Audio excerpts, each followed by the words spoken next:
Hey, what's up? This is the introduction to the Python tutorial. I hope you enjoy it and learn a lot.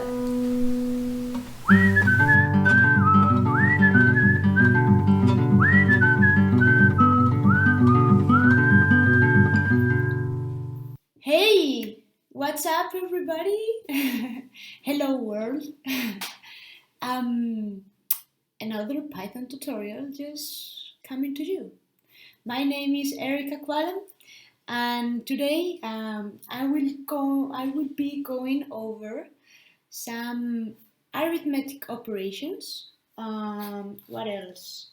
Um, mm, Comparative operation and Boolean data types and how to understand them. So if you are not aware of what those are, I have videos like here and blah blah blah, explaining what those are. So you can go and check those out first and then come back here. And for those of you that want to learn about these topics today, then let's go into it. So I go into my corner here and let's get into what I have called Learning Python Basics 2. Okay, so arithmetic operations. Basically, those are just mathematical operations that you can perform with different type of data, basically numerical data, but you can add strings also. And you will have, for example, lists that you can add and so on. And then so summing, subtraction, multiplication, division, as I am saying here, power, quotient of division, and rest of division. Those are the basic ones. And then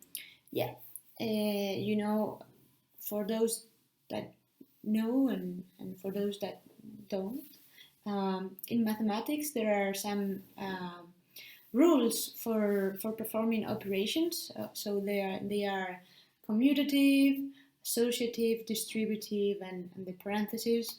So they have an order and they will go once before the other, but I don't want to get into that. I think it's mathematics thing that everybody should know by now. If you don't, there's no problem. Just check it out on Google and keep watching this tutorial.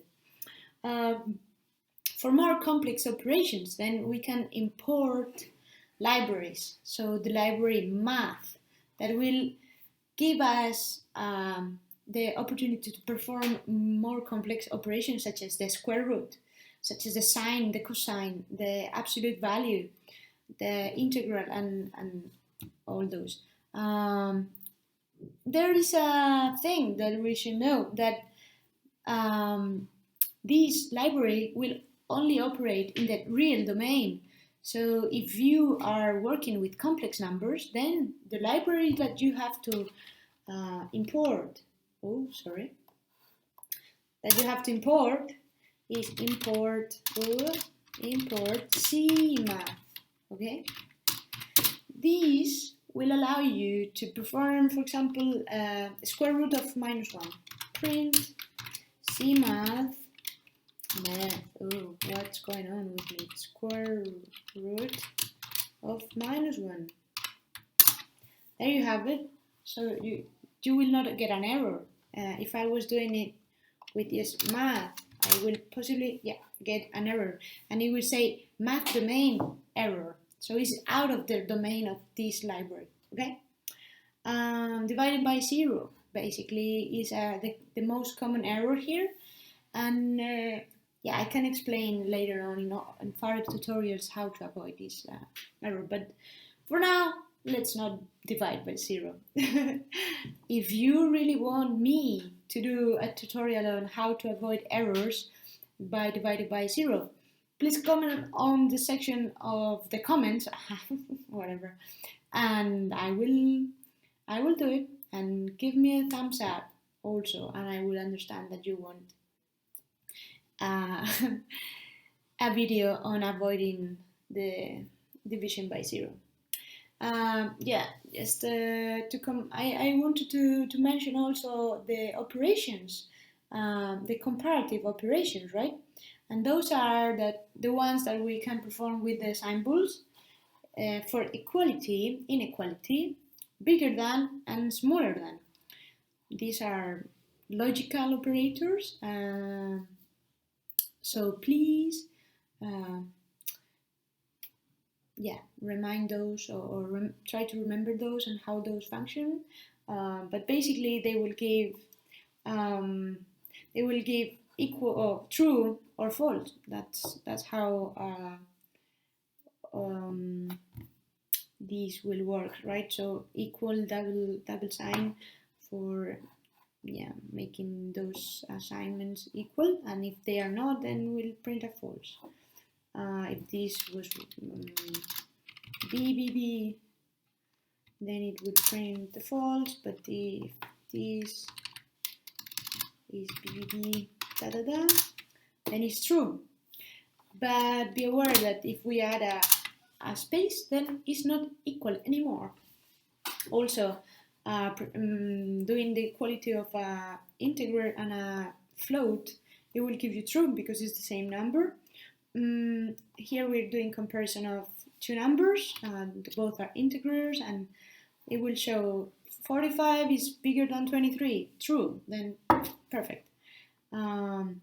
And then this is very related to Boolean operations, and yeah, I will leave all the links on the description, right? So for example, for the Math library and also for the Boolean Algebra that I'm commenting on right now. Basically, these are operations that are performed 2 by 2. So whenever you have for example, three operators, A and B and C, then you perform A and B, and then the result of that, then you perform A, B, and C.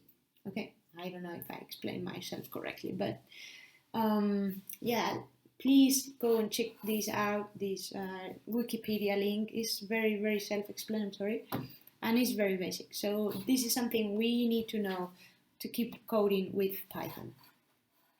Basically, and must contain all true, or will change if any of the statements are.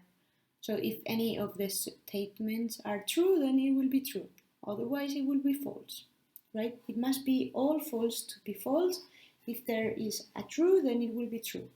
And then not A will do the opposite of what is A. So if A is true, then it would be false, and so on. Very, very intuitive. And yeah, wait, let me get here again. So if you enjoyed this video, please leave a comment and please like the video. It will help me to know that I'm doing a good job, and it will also motivate me actually. Yeah, I'm really glad of being able to do these videos, and I hope you are enjoying it. So if you are, please keep on watching them, and we will see each other in the next tutorial. Bye!